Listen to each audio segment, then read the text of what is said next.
Il y a une seule personne qui peut en parler, et c'est elle, c'est lui. C'est la base des approches expérientielles, c'est de recentrer sur l'individu. Il y a vraiment, et d'inviter, il y a une invitation à l'autre.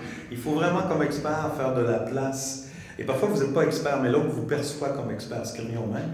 Il faut faire de la place, il faut lancer une invitation à l'autre pour qu'il s'exprime, pour qu'il ait le courage de s'exprimer. Tant et si longtemps que le domaine de l'addiction va rester confiné à un domaine d'expertise, on va avoir des problèmes d'addiction, on s'en sortira pas.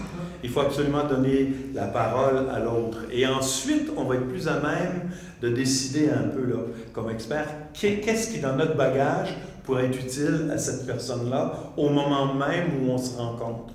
Et non pas de lancer un paquet d'informations que l'autre, on n'est pas certain s'il comprend, on n'est pas certain si c'est pertinent, mais enfin, c'est ce qu'il faut dire sur le produit. Hein, j'ai une notice ici qui vous dit que...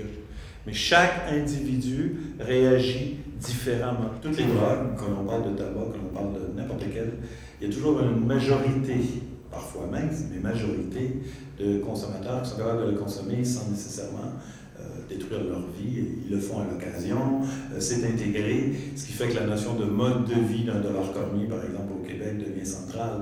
C'est-à-dire qu'au lieu de parler d'une dépendance, c'est un mot que j'utilise de moins en moins, même addiction, je l'emploie de moins en moins. Moi, c'est beaucoup plus dans votre mode de vie, quelle est la portion occupée par tel ou tel produit, pour en arriver à la fin, à ce que Marc soulignait dans les petites discussions tout à l'heure, de dire à la fin, et donc, êtes-vous satisfait ou non de la place qu'occupent donc ce ou ces produits dans votre mode de vie, et en tenant compte des avantages et des désavantages rencontrés, qui sont parfois nommés, parfois il faut aider à les faire remonter.